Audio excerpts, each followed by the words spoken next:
Tepat setelah tengah malam pada tanggal 7 Juni 1995, polisi di kota kecil Blood Knob, Arkansas menerima telepon dari seorang pria bernama James Philip yang sedang diliputi rasa cemas.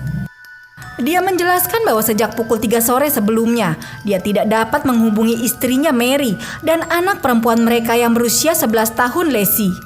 Setelah berjam-jam berusaha menghubungi mereka tanpa hasil, dia meminta bantuan untuk menemukan keduanya. Setelah mengetahui bahwa Mary bekerja di kantor pajak daerah, petugas yang bertugas memutuskan menjadikan tempat itu sebagai pemberhentian pertama. Saat memasuki tempat parkir, dia melihat sebuah truk pick-up sendirian yang terdaftar atas nama Mary terletak di sisi gedung. Tak lama setelah masuk ke dalam bangunan melalui pintu depan yang tidak terkunci, ia menemukan sesuatu yang mengerikan, sebuah mimpi buruk yang tersembunyi di balik ketenangan kota kecil itu.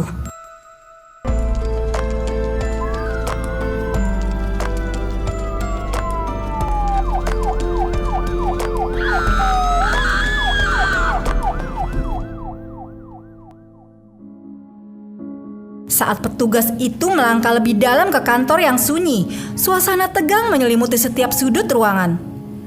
Lampu redup berkelip samar di atas kepala dan keheningan seakan menjerat udara. Di balik meja yang berserakan dokumen, pemandangan mengerikan itu terungkap. Di hadapannya, terbaring di lantai dengan tangan terikat di belakang punggungnya, adalah tubuh seorang wanita yang tidak bergerak. Ketika dia berlutut untuk memeriksa tanda-tanda kehidupan, dia melihat ada kabel listrik yang terikat di lehernya. Dia juga memperhatikan bahwa wanita itu tanpa busana dari pinggang ke bawah, yang menunjukkan bahwa dia telah menjadi korban kekerasan sebelum kehilangan nyawa akibat kabel tersebut. Petugas itu melanjutkan pemeriksaannya di dalam ruangan, melangkah perlahan menuju lorong sempit yang mengarah ke kamar mandi. Perasaannya semakin berat di setiap langkah. Pintu kamar mandi sedikit terbuka dan saat ia mendorongnya dengan hati-hati, pemandangan memilukan terungkap di hadapannya. Di dalam kamar mandi, ia menemukan tubuh seorang anak yang ia duga adalah Leslie yang diikat di sebuah kursi besi. Sepatu tenisnya yang tadinya berwarna putih dan lantai di sekelilingnya kini bernoda merah tua. Menyadari bahwa ia sedang dalam menghadapi 2 kasus penghilangan nyawa, ia pun memanggil bantuan. Ketika penyelidik utama departemen tiba beberapa saat kemudian, dia mulai mendokumentasikan TKP dengan memotret tubuh yang berada di lantai bersama dengan area sekitarnya. Setelah selesai, dia pindah ke kamar mandi untuk melakukan hal yang sama dengan korban lainnya. Saat dia mengambil foto tubuh Leslie untuk tujuan pembuktian, detektif berpengalaman ini mengalami ketakutan yang luar biasa saat tiba-tiba gadis itu mengangkat kepala dan menatap matanya secara langsung. Dengan sigap, ia berteriak kepada rekannya bahwa mereka membutuhkan ambulans segera sambil berseru yang ini masih hidup. Ajaibnya, meskipun kondisinya sangat mengenaskan, Leslie berhasil selamat dari serangan biadab tersebut. Sambil menunggu petugas medis tiba, ia tetap berada di sisi Leslie, mencoba menghiburnya sebaik mungkin. Meski trauma, gadis itu dengan tenang meminta untuk dilepaskan, tampak tidak terpengaruh oleh situasi mengerikan yang baru saja dialaminya. Saat waktu seolah berjalan lambat, penyelidik mencoba meyakinkan Leslie bahwa dia aman dan bantuan sedang dalam perjalanan. Meskipun Leslie menganggukkan kepala tanda mengerti, tatapannya kosong dan fokusnya tampak berada di tempat lain. Setiap kali penyelidik berbicara, satu-satunya hal yang terus dia tanyakan adalah ibunya. Dia ingin tahu apakah ibunya baik-baik saja, di mana ibunya berada, dan kapan dia bisa bertemu dengannya. Kekhawatiran itu terpancar jelas di wajah gadis muda yang baru saja mengalami kejadian mengerikan. Penyelidik memutuskan bahwa belum saatnya menyampaikan berita bahwa ibunya tidak selamat dari serangan itu. Karena Leslie belum siap menerima kabar buruk, penyelidik merasa mengatakan yang sebenarnya sekarang hanya akan memperburuk situasi. Leslie akan menghabiskan beberapa hari ke depan di unit perawatan intensif di rumah sakit anak terdekat. Saat para penyelidik mewawancarainya di samping tempat tidurnya, mereka mengetahui bahwa dia terjebak di kamar mandi selama 12 jam yang mengejutkan, mengalami pendarahan hebat akibat beberapa luka di kepala dan tidak bisa bergerak karena kabel yang melilit tangan dan kakinya. Meski mengalami trauma yang mengerikan, Leslie berhasil menjelaskan kepada para detektif tentang apa yang terjadi pada hari itu dengan ketenangan yang jarang dimiliki orang dewasa. Dia menceritakan bahwa ibunya membawanya ke dokter gigi sore itu. Karena sudah hampir pukul 5, alih-alih pulang, mereka mampir ke kantor pajak supaya ibunya bisa menyelesaikan beberapa dokumen sebelum tutup. Dia ingat dengan jelas bahwa hanya ada mereka berdua di kantor ketika seorang pria masuk sambil mengacungkan alat berbahaya. Pria itu kemudian memerintahkan Mary untuk tiarap di lantai. Karena tidak tahu apa yang harus dilakukan dengan Lacey, dia menggiringnya ke kamar mandi dan menyuruhnya duduk di kursi. Lacey tidak akan pernah melupakan betapa marahnya pria itu tanpa alasan, atau suaranya yang membentak saat meminta mereka untuk mengikuti perintahnya. Saat dia mengamankan pergelangan tangan dan pergelangan kakinya dengan kawat, Lacey memohon agar dia tidak menyakiti ibunya. Dengan nada datar, pria itu menjawab bahwa dia tidak akan menyakiti ibunya, tetapi akan menyakiti Lacey. Setelah itu, dia mulai menyerang kepalanya dengan bagian belakang alat yang dia pegang. Ketika Lacey berhenti bergerak, pria itu meninggalkan ruangan. Dia tidak tahu berapa lama waktu telah berlalu, tetapi ketika dia sadar, hal pertama yang dia lakukan adalah memanggil ibunya. Sepersekian detik kemudian, pintu kamar mandi terbuka. Dia tahu bahwa mimpi buruk itu belum berakhir ketika alih-alih melihat wajah Mary yang tersenyum, dia mendapati dirinya sekali lagi menatap mata iblis. Dalam upaya untuk membungkamnya untuk selamanya, pria itu meletakkan tangannya di leher Lacey dan menekannya hingga ia pusing dan hampir kehilangan kesadaran. Ketika Lacey tidak sekarat secepat yang dia inginkan, dia terpaksa menyerang kepalanya dengan alat yang ia pegang. Hal berikutnya yang dia ingat adalah terbangun oleh suara kamera penyidik. Terlepas dari kekacauan yang terjadi di sekelilingnya, Lacey telah mengingat setiap detail terakhir dari penampilan penyerangnya. Dia menggambarkan warna mata dan rambutnya, serta perkiraan berat badan, tinggi badan, dan usianya dengan akurasi yang menakjubkan.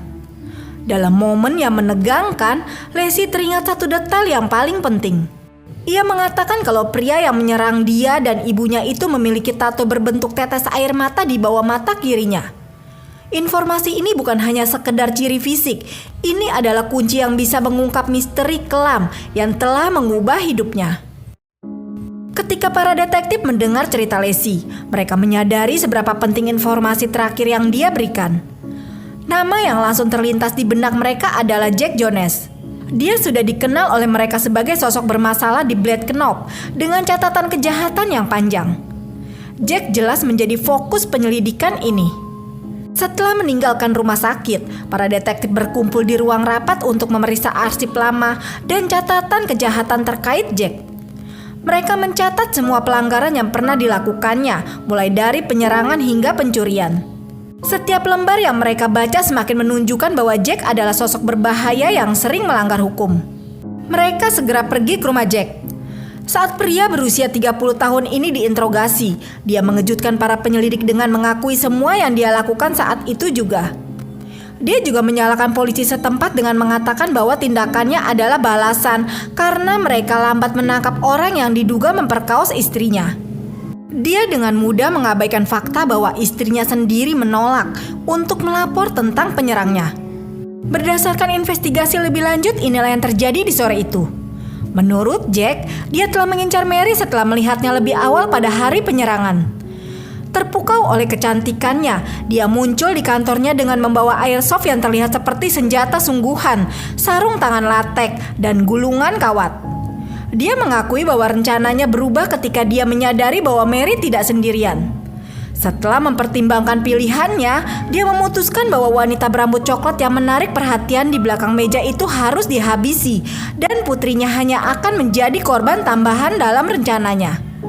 Jack memulai aksinya dengan membawa Lacey ke dalam kamar mandi dan membuatnya kehilangan kesadaran. Dengan cepat, ia mendekati Mary dan mulai melakukan tindakan yang sangat kejam.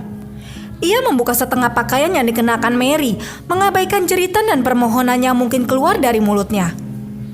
Setelah puas melakukan semua hal tersebut, ia memegang erat leher Mary sebelum akhirnya memutuskan untuk mencabut kabel mesin kopi yang akan digunakan kepada Mary.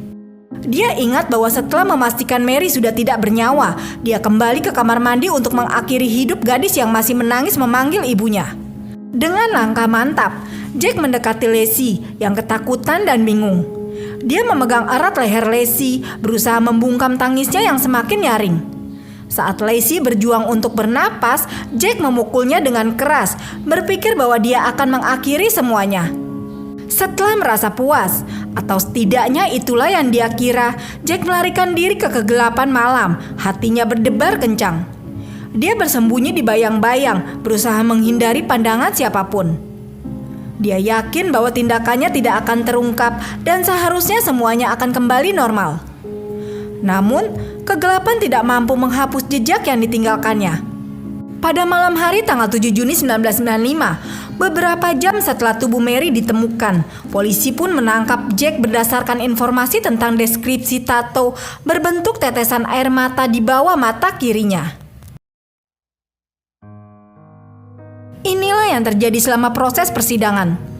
Persidangan Jack dimulai pada April 1996. Meskipun sebelumnya dia mengklaim bahwa frustasi terhadap penegak hukum memicu tindakannya, dia kemudian mengaku tidak bersalah karena alasan kegilaan. Setelah melihat bukti yang ada, juri menolak pembelaannya dan menyatakan dia bersalah atas semua tuduhan. Hakim menjatuhkan hukuman terberat dengan suntikan untuk kasus penghilangan nyawa Mary. Saat mengetahui dirinya terancam hukuman berat, Jack malah melakukan pengakuan yang mengejutkan. Dia mengaku menghilangkan nyawa seorang wanita muda di awal tahun 80-an saat ia masih berusia belasan tahun.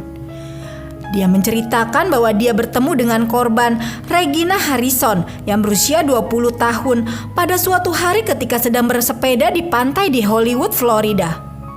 Untuk alasan yang tidak ingin ia ungkapkan, setelah menikmati sore yang menyenangkan bersama, ia membawa gadis cantik berambut merah itu ke sebuah taman terpencil di mana ia melampiaskan hasrat dengan paksa kepadanya dan kemudian menghilangkan nyawanya. Tubuh gadis itu ditemukan di Westlake Park pada tanggal 21 Mei 1983. Kasusnya masih belum terpecahkan hingga Jack memutuskan untuk membuka hati nuraninya. Di tahun-tahun berikutnya akan ada lebih banyak lagi pengakuan yang mengejutkan. Di tengah waktu menunggu eksekusi hukumannya, setelah merenungkan seberapa banyak masa lalu yang harus ia ungkapkan, Jack memberitahu pihak berwenang bahwa ada hal lain yang harus ia sampaikan kepada mereka. Ketika dia mendapat perhatian penuh dari mereka, dia mengatakan bahwa dirinya bertanggung jawab atas kasus kehilangan nyawa Lauren Barrett yang berusia 32 tahun, seorang turis dari Pennsylvania yang ditemukan dipukuli, diperkaos, dan dicekik hingga tewas di sebuah kamar hotel di Fort Lauderdale, Florida pada bulan Juni 1991. Pramuniaga muda itu baru berada di negara bagian tersebut kurang dari 24 jam ketika dia kehilangan nyawa. Dia menjelaskan bahwa keduanya telah bertemu di bar hotel dan langsung cocok. Ketika wanita itu mengundangnya ke kamarnya, pria itu langsung mengambil kesempatan untuk berduaan dengannya di dalam kamar. Sayangnya hanya Jack yang berhasil keluar selamat dari kamar tersebut. Kamera keamanan hotel menangkap Lauren di dalam lift bersama pria yang diduga sebagai pelaku. Ketika gambar komposit dari pria itu muncul di surat kabar Florida, saudara perempuan Jack Jones sebenarnya langsung mengenali wajahnya. Ketika dia menunjukkan gambar tersebut kepada ayah mereka, sang ayah menyuruhnya untuk diam, menyimpan kertas itu dan tidak membahasnya lagi. Dia kemudian mengirim Jack ke Arkansas tanpa menyadari bahwa dia telah melepaskan seseorang yang berpotensi menjadi ancaman bagi orang lain. Jack Jones dieksekusi pada tanggal 24 April 2017 atas kasus Mary Phillip, seorang istri yang berbakti dan ibu dari 3 orang anak yang bernasib sial karena tertangkap basah oleh predator yang sedang mengincar korban. Lacey Phillips hadir untuk menyaksikan monster yang telah menghantui mimpinya selama lebih dari 20 tahun mendapatkan hukuman yang setimpal. Ketika diberi kesempatan untuk berbicara sebelum digiring ke ruang kematian, Jack sempat meminta maaf atas tindakannya. Dia bahkan memanggil Lacey dengan namanya, mengatakan kepadanya bahwa dia selalu menganggapnya sebagai anak perempuannya. Pernyataan konyol ini membuat Lacey sangat marah. Ketika Jack menghembuskan nafas terakhirnya, hanya sedikit air mata yang menetes untuk pria yang dengan tidak berperasaan telah merenggut nyawa setidaknya 3 wanita yang saat-saat terakhirnya tidak setenang dirinya. Sementara itu untuk Lacey telah melupakan masa lalu dan melanjutkan hidupnya. Meskipun dia akan selamanya menanggung bekas luka emosional dan fisik dari serangan yang hampir mengakhiri hidupnya, dia menolak untuk membiarkan hal itu mendefinisikan dirinya sebagai manusia. Sebagai pendukung setia hak-hak korban, ia menggunakan suaranya untuk memperjuangkan mereka yang tidak selalu mendapatkan dukungan yang layak dari sistem hukum. Sekarang menjadi seorang ibu, Lacey bertekad untuk memastikan bahwa orang seperti Jack Jones yang telah mengambil begitu banyak darinya bertahun-tahun yang lalu tidak lagi menjadi bagian dari hidupnya.